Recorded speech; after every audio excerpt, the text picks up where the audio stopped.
Maha Gang. You're listening to the very first episode of Sex Talk at 1 a.m. Thank you guys so much for tuning in to my podcast. Just a little oversight of what the podcast is about. Sex Talk at 1 a.m. is a sexual, explicit, and lifestyle podcast brought to you by myself, author and YouTuber Mahatheauthor, aka Mahaslin Mac. Each week, I will be tackling several topics such as sex preference, uncut sex position, relationship statuses, whether single or married. It does not matter. Listen to Sex Talk at 1 a.m. is somewhere you can go when you don't feel comfortable discussing things with your family members or certain friends. We can talk about any and everything when sex is involved. You can find all that and more when you tune in to Sex Talk at 1 a.m. podcast. So tune in every Friday for a brand new episode. And tonight, I have my good friend Royal sitting with me. How you doing, Royal? Doing good. How you doing, Maha? I'm fine. So tonight, we're going to get raw, uncut, and dirty. Uncut and dirty, just the way I like it. There you go. If you have sensitive ears, if you don't like the topic sexuality, if you don't like anal sex, if you don't like BDSM, cut me off now. Why the hell are you on the station in the first place? I mean, Right. This is Sex Talk at 1 a.m. Right. Make sure the kids are in bed. Make sure they snoring, the eyes are closed, and you go to the living room with a glass of wine and a cigarette after this conversation. There you go. Shut the blinds, shut the curtain, lock the door. We're getting started. So, Royal, what does sex mean to you?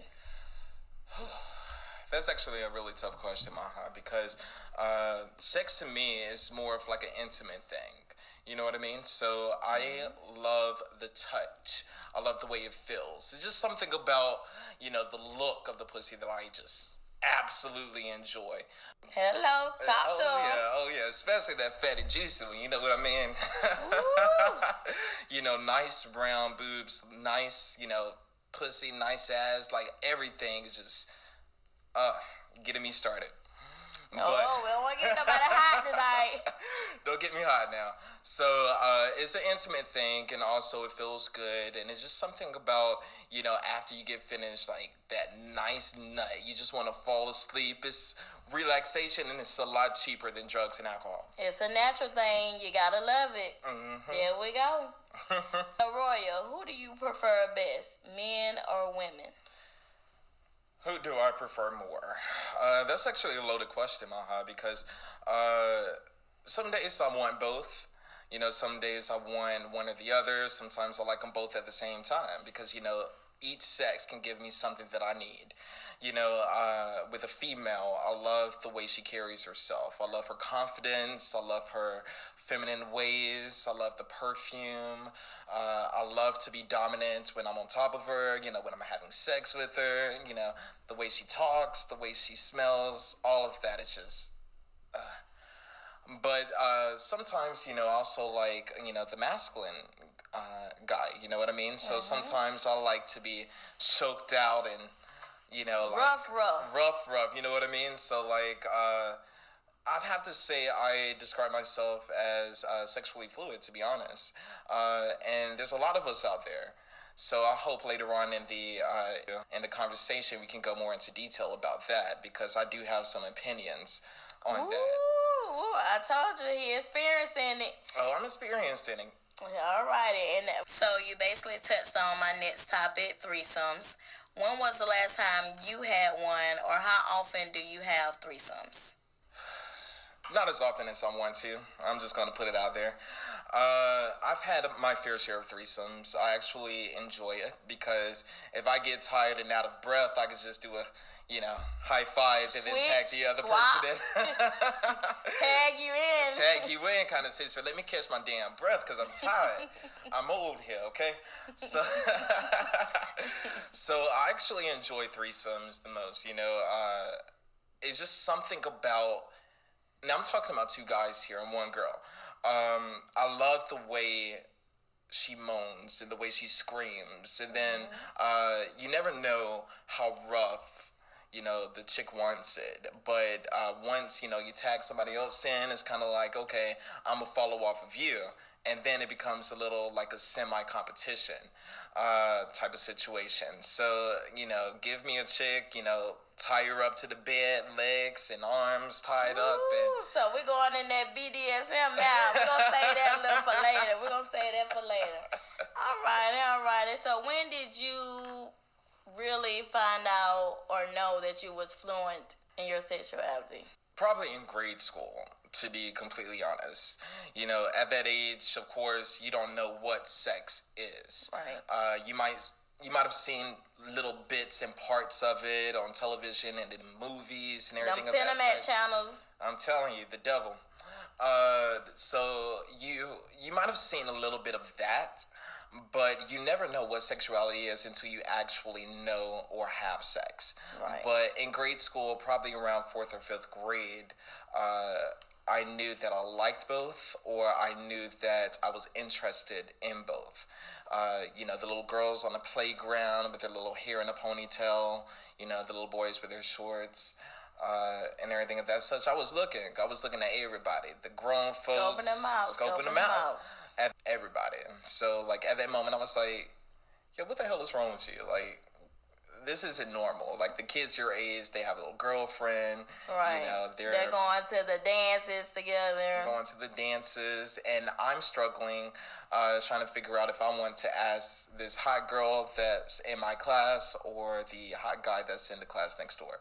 So, at that young age, I was kind of battling myself a little bit. I can understand that. So, who do you think cheat the most? A straight person or a bisexual person? Both. Elaborate on that for me. Listen, if you have a dick, you don't give a fuck who you put it in. Let's just put it out there. Let's just say that right now. I'm telling you. But and these women too, they be cheating as well, not just the men.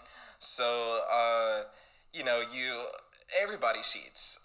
And when I mean that, or what I mean by that is, rather you're texting other females or, you're talking to other chicks at the grocery store or at the club. It could be little things that could be characterized as cheating. It's not just sex that is cheating. When I'm in a relationship, I would rather you have sex with somebody else than to be romantically involved with somebody else. You get what I'm saying? Right. Because you put time and effort in a situation in which you want to be in a relationship or do things of that such in a cheating wise. But if it's just sex, I mean, that means you just find the other person attractive and you just want to bust those walls open. You get what I'm saying? I'm telling you. Okay.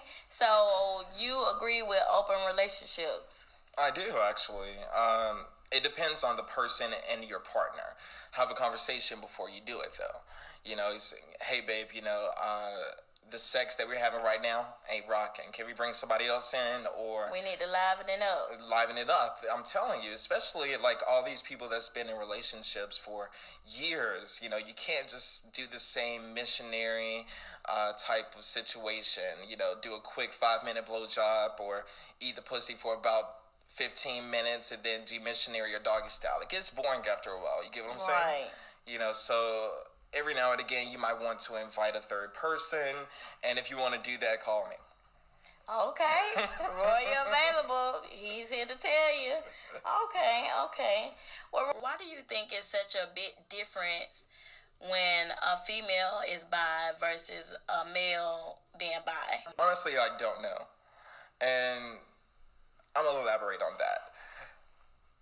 When you talk to a straight man, and you ask him, what is your fantasy? A lot of times they say, 2 chicks.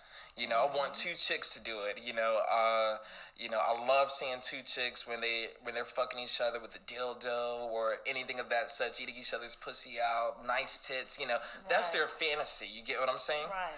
But whenever you talk to a chick and you ask their opinion on how they feel about a man kissing another man or a man being with another man, they get automatically grossed out. Or if you talk to straight men and they be like, okay, so I like both sexes, they get freaked out. Word of advice to straight men, not all of us want you. I'm just going to put it out there, okay? There you go. I'm telling you. So it's this stereotype that straight men feel as if every gay man wants them. But in reality, if a chick don't want you, what makes you think we want you?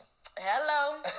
Hello. But I do see that happening in, workplaces, in public. You find these guys when they see a dude walk up and kind of fruity a little bit, or that sort of got a little switch in their walk, that they get offstanded or they feel some kind of way. And you wonder, what makes you feel that way? It's an insecurity, I think. Right. I feel as if, when young boys are growing up, they are taught to be this masculine person, to be the man of the household, to have a wife, to have kids. But those are steps. Right. And in between those steps, there are obstacles that you have to overcome. There are, things that you have to do. Don't disregard your pleasure for what other people or how other people perceive you. Basically, if you're a straight man and you're at the gym or you're walking down the street and a man comes up to you and say, I like the way you look, I think you're really handsome. Don't take that as if he's coming on to you.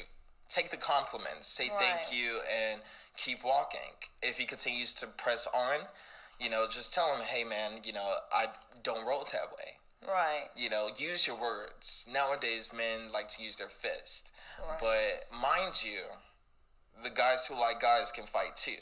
Right. You gotta listen to them. They've been on whoop your ass in a heartbeat. I'm telling you, because we got hands and also, we got testosterone, we got dick and balls just like you do.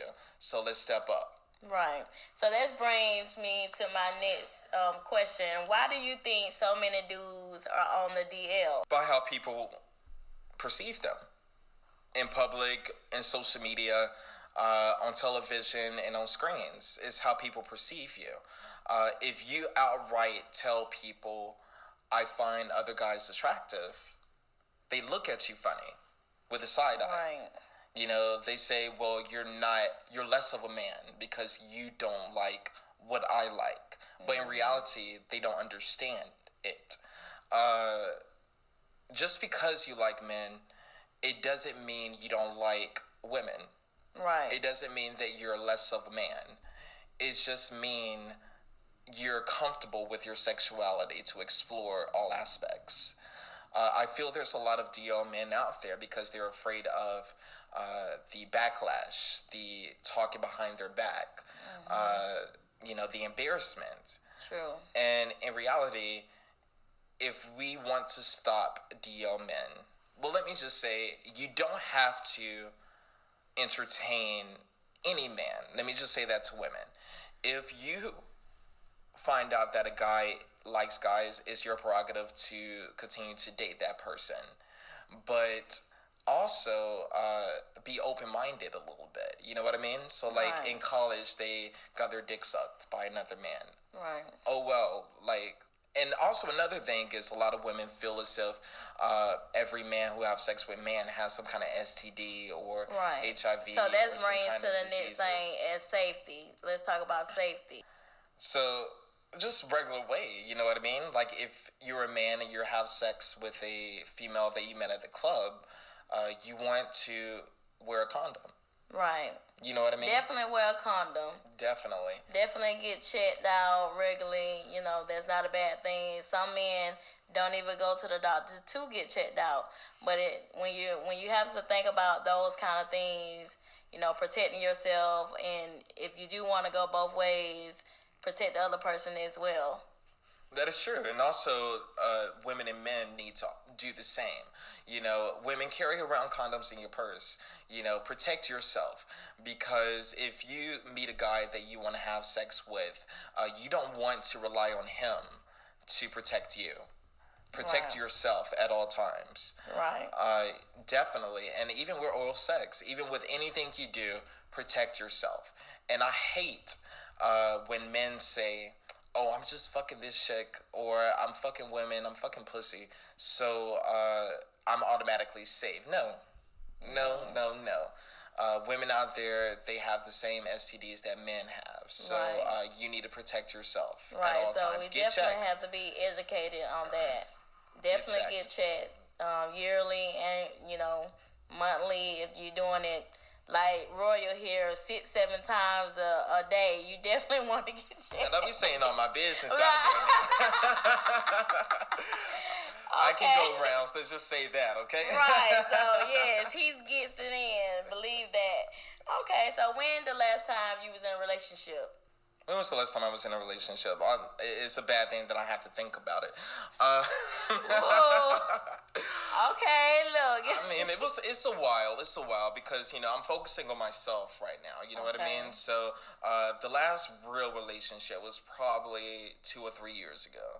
Okay. To be honest. And it was with a female. Mm-hmm. Okay. So female was his last relationship. Mm-hmm. Now, are you an affectionate guy or, touchy-feely, or what's your preference? Oh, yes. I'm very affectionate. I'm very romantic. Don't steal my idea now, but when you're first getting to know a girl, I love to present her with a rose in the beginning of the date. Okay, he romantic. Mm-hmm. And then after each date, I'll add on a rose until it becomes a bouquet of 12 flowers. And then after that is usually when I ask a girl or a guy to be in a relationship with me. Because, they tolerated me for this long, so why not? And how many dates? 12. 12 dates. He ain't waited 90 days and then 12 dates. 12 dates before I asked to be official. No sex, but let me explain that with me, not with everyone, because I'm very particular. I will have sex with anyone. Okay? Mm-hmm. Doesn't matter what your sex is. It could be man, female. It doesn't matter what age or ethnicity at any time. But when it comes to relationship, I prefer to wait and want it and yearn for it before I start, having sex with them. Right. So the lust, after the lust and everything. So that means when you get it in, you're definitely going to get it in. Oh, I'm going to break the walls open. Oh, my goodness. I'm like, this is 12 dates, piling up here. That's in me, okay? So I got to knock it out. I'm telling you, he's going to make sure you don't go nowhere after that. Trust me. She ain't going to be able to walk afterwards. Ooh! So just going back to what we was talking about, the DL brothers, it was a live video that was circling the social media regarding a DL situation, and I'm going to let you talk about that. I'm glad you actually brought this up, because everyone's seen the video. Everybody know what video I'm talking about. There's this young lady, I forgot where she's from or where she lives at, but she decided to go on live on Facebook and expose this man that she was dealing with, but she was also trying to get money off of the situation. If I'm not correct me, but I believe she said something to the effect of, if you don't pay me this amount of money, I'm going to expose you within an hour. And later on, I think 2 or 3 days after that, she was killed. Very unfortunate. I do feel bad for her family. She has kids, the community, and things so that the people who love her. But in the same time, I don't want to disregard the situation she put herself in. Right. Ladies, men, don't expose someone's sexuality without direct permission from the person that you're trying to expose. Right. I'll tell you why. Because it could go a number of different things. You can get hurt. You can get killed. That person that you expose could commit suicide. They don't want their families to know. Right. And playing with someone's life like that. Exactly. You're playing with someone's life. If they want to come out is at their own time, not yours. Right. And I'm not saying she got killed because she outed these two guys. Because I think on a story she had some kind of beef with other people, but I'm not sure about that, so I'm not going to talk about that. I'm just talking about her exposing DL men. Mm-hmm. One, don't go into someone's house without permission. Right. Because that could have ended from the jump. Terrible. It could have ended bad. From the jump. And if you see that situation, be upset, be angry. But to go on live and to show a picture and to say this man's name, that's just not right. Right. And that just goes to say how social media has it now. Anybody goes live for any different situation, and it gets dangerous like that to the extent of someone actually getting killed regarding the matter. So we definitely have to be more careful on those situations, especially those personal matters like that. Unnecessarily getting killed. Right. So it is dangerous out there.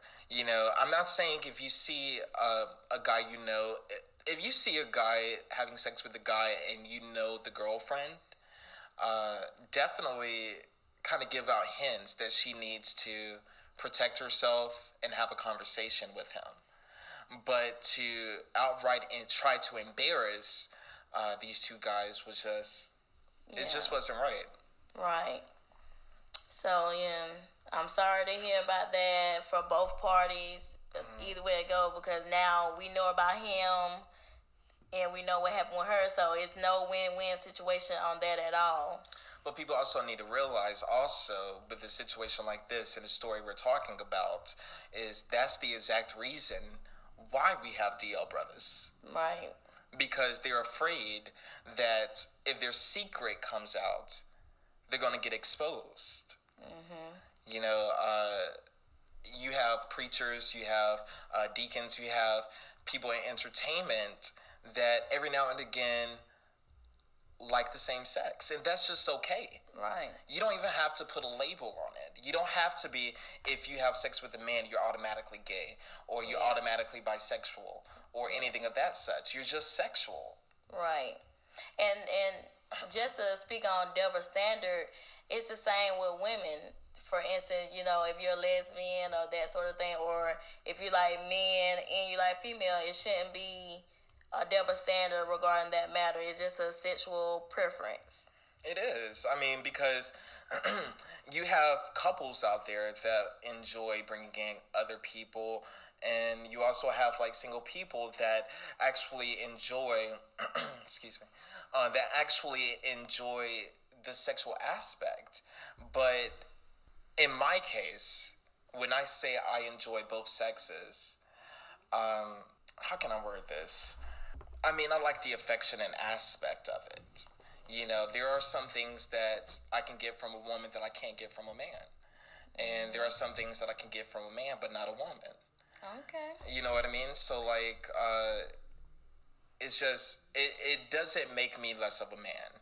It doesn't make me automatically gay because I enjoy the company of a man. It just makes me open. Right. And open-minded to both sexes. That's all it means. Right. So how do you feel when someone calls you gay, or do you welcome it, or do you not like it? How do you feel when that happens?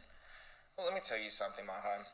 I've been called gay before I even knew what the term gay was. Right. I was raised by all women. So if you see me out in public, I have feminine ways. Mm-hmm. And that's because I was raised by all women. Right. But being called gay from that young age, I got used to it. Mm-hmm. You can call me gay, you can call me a faggot, you can call me whatever term you feel, because that does not define me.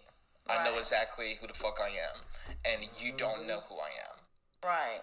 5 minutes or 10 minutes having a conversation with me, you don't know who the fuck I am, so you have no right to tell me what and who I am. Right. Basically is what I'm saying. Saying that.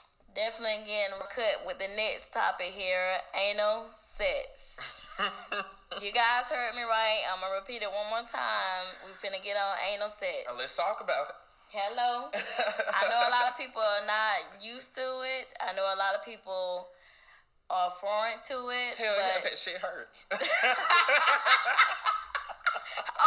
got Royal said it hurts. Let's go. We finna talk about it. Hello. So, Royal, why do you think people are doing anal more often now? Because the pussy ain't tight. Ladies, squeeze it. Do those Kegel exercises. But let me be for real. A lot of people are doing anal sex because it's something different.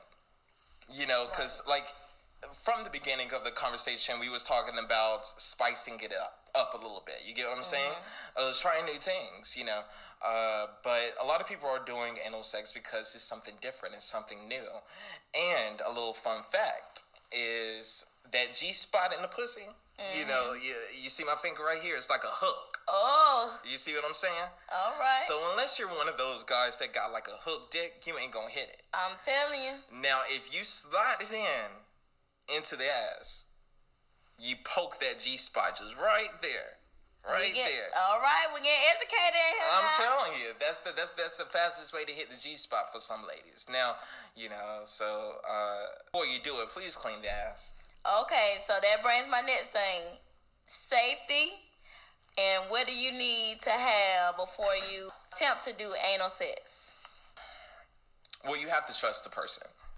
That's first and foremost. You have to trust the person that you're going to do anal sex with. Because it is a muscle. Right. And a muscle can tear. Right. So you're getting bit mandingo. I don't know about that now. Leave mandingo on the pin the tip in at least. Unless you got the crushes and everything of that, so you ain't ready to walk for a good 2 weeks. Okay?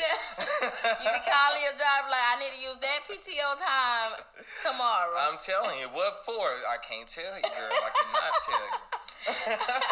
But I'm going to tell you. I'm going to tell you after this glass of mimosa. Right. We going to get it in. Now, fuck the mimosa, the fucking shot of tequila. Hello? Listen, I'm just going to get a margarita because, you know, I'm going to keep it, you know, regular. So can you come from anal sex? Hell yeah. It's a whole. If you can come by your hand, why not your ass? You know what I mean? If you mean like I'm using terminology in the gay slang, okay? Right. So if you're a top, you're definitely able to come, okay? So like, because like, you know, you're fucking it. So it's just like jacking off. It's just like, you know, beating your meat, using your hand and shit. If you're the bottom, you can get pleasure from that. And women, I've had anal sex with women and they straight up came all over me without even touching their pussies. So, yeah, so you can definitely come from it. So have you ever used toys back there? I have, definitely on chicks with myself. I have a couple of times. I'm not gonna lie, you know, just to How see. was it? Was it like the real thing or was it kind of not all that? Well, for me, I didn't personally enjoy it. I just didn't like it, you know.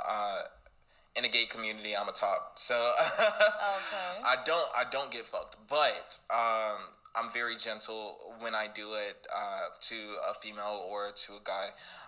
But yeah, it's very important, especially when you're first starting off, to use toys because it'll, first of all, you know your own speed, you know your own limitation.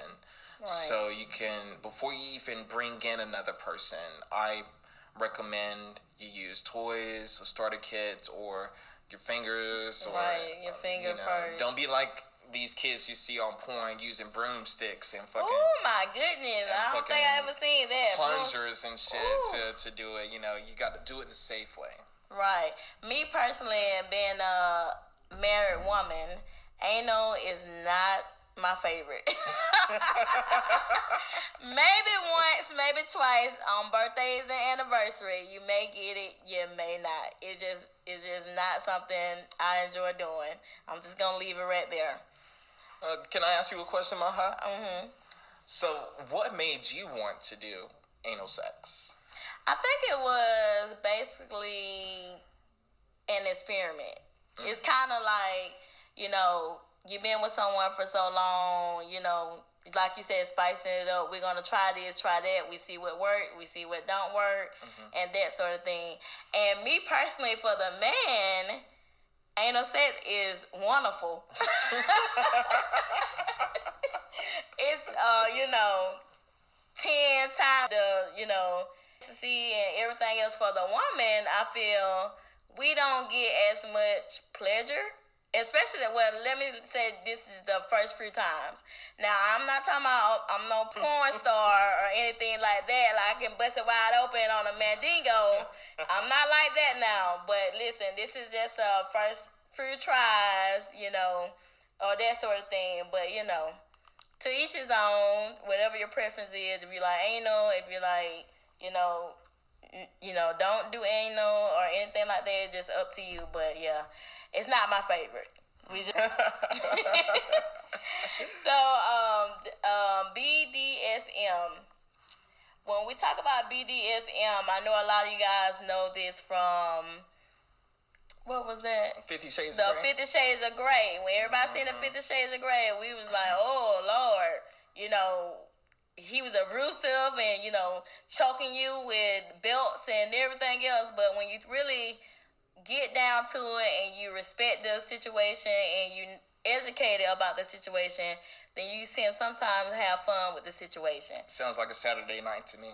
Oh, Roy, listen now, Roy, I'm finna tell you about it. BDSM. So the B, as we all know, is bondage. So when you talk about bondage, you've been tied up, blindfolded, handcuffs, or anything like that. Have you ever tied someone up, Royal? I have, and been tied up myself quite a few times. Okay. Now, what about the dungeon or the swings? I've done that too. Ooh, Lord. Which I absolutely enjoy, actually. I mean, the motion, everything. Okay, so the D in BDSM is for discipline. So when you think about discipline, you want to think about you being smacked with the palm of your hand on your ass, or you being smacked with a paddle. How you feel about that, Royal? Oh, I love it. Let me tell you something. Like, it's just something over the effect of a good, like, orgasm and being slapped in the face, or even a nipple pinch, or even something like that. It intensifies the orgasm times 10. Right. You know what I mean? So, like, that's why you see a lot of guys out there, if they jacking off and before they come, they be rubbing their asshole. Let me tell you something, because ladies, you need to start rubbing the asshole. Let me tell you why. Put a thumb in there. Put a thumb in that shit. Let me tell you something, okay? Because that's where the P spot is, all right? So the P spot is the G spot of the man. So, right before, you do a missionary, and then right before you start, I'm about to fucking come, bitch. I'm about to fucking come. You stick a fucking thumb up in that ass. Listen, tell about it now. Let me tell you something. That shit, look, he gonna be like a log after. He's gonna have to push his ass off you after that. So, with discipline, like, first of all, you got to trust the person, because, don't be, your first time having sex, don't just slap the shit out of her and the wig go the other way. You got to talk this out with her or him. Right. So you got to ease on in there. You can't just start out. If y'all ain't on the same level, you got to ease it on in. Exactly. Okay. So the S of BDSM is submission. So submission, you want to think about being controlled or reacting to a command that someone is telling you. Being submissive, I actually enjoy it, because as a man who enjoy both sexes, time for time, but it's something about being in that submissive role that I absolutely enjoy. Role playing or doing anything of that such is fun to me. Even with a female, I actually had one the other day who loved to be submissive. And I would tie her up with the phone cable. And she would, I'm too broke to have a rope. I know that's right. Hello. And that's so we for have free. to improvise. That's for free. With the phone phone cable, and she was like crying, and she was begging, and she was crawling on her knees, and something in me enjoyed that shit tremendously. I'm just gonna put that out there. And then when we invited the guy in, the third person, it was something over him, like looking over us and like slapping us both, making me fuck her, telling me to fuck her harder, more rougher, pull her hair, grab her tits and do something of that such, and she's saying all this time, yes sir, yes sir. It's like, well, damn, I like this shit. Right. My dick grew an extra 2 inches. Hello. There you go.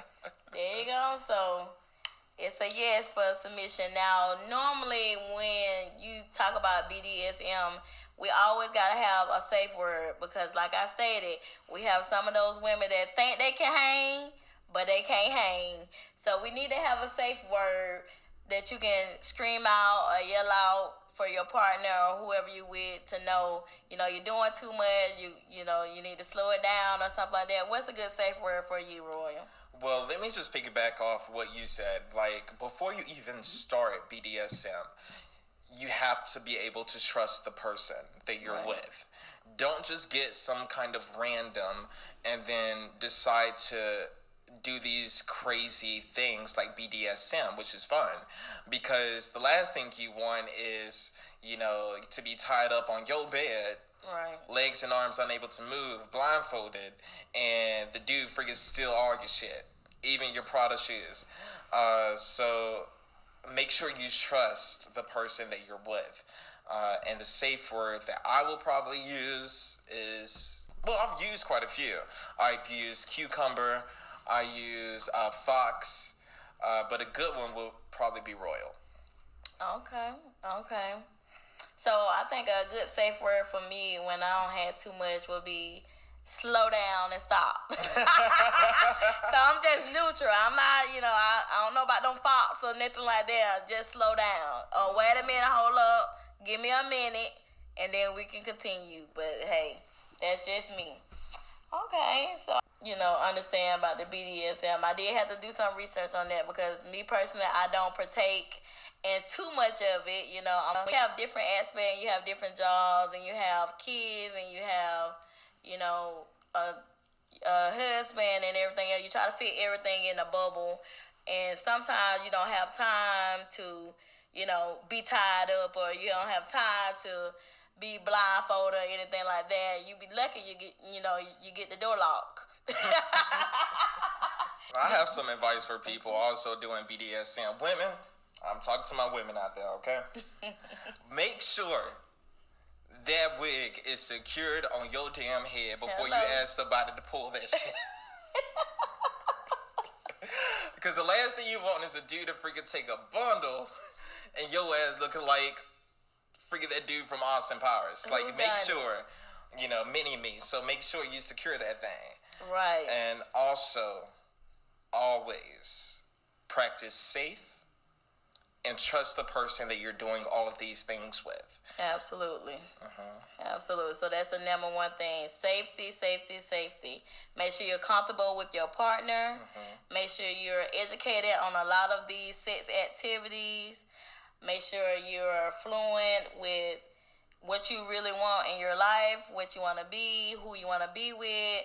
Never let anyone tell you what you are. You know what you are, and that's all to it. And if someone has a problem with it, you tell them fuck them.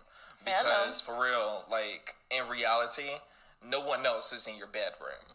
Right. And nobody should know what the fuck you're doing behind closed doors. But if you are like me, who love to talk about sex, don't know your crowd. Know the person you're talking with, because sometimes it could make the person uncomfortable. But when it comes to labels or anything of that such, you are who you are. You are who you describe yourself to be. You are what you name yourself to be. If you are gay, be gay and proud. If you are bisexual, you be bisexual and proud. If you are straight, be straight and proud. That's what I have to say. Well, there you have it. Thank you guys for listening to Sex Talk at 1 a.m. I hope you guys enjoyed this podcast tonight. If you can do me a favor, go subscribe to my podcast on iTunes, Google Play, or wherever you're listening to this podcast on. Leave me a review. Let me know what you thought of the podcast. Let me, if you want to add anything. If you liked the topics that was discussed, if you want to follow me on all social media platforms, you can follow me on Instagram at Mahatheauthor. Leave me a DM. Leave me some questions if you want to leave me questions, statements, or anything you want me to discuss. On Facebook, go request by Sex at 1 a.m. group. It is a private group. Send me a request. You have to answer 3 questions. But after that, it's on and popping. On Snapchat, I'm Mahazlin16. On YouTube, I am Maha the author. Again, thank you guys for tuning in to Sex Talk at 1 a.m. I'll catch you on the next episode. Peace.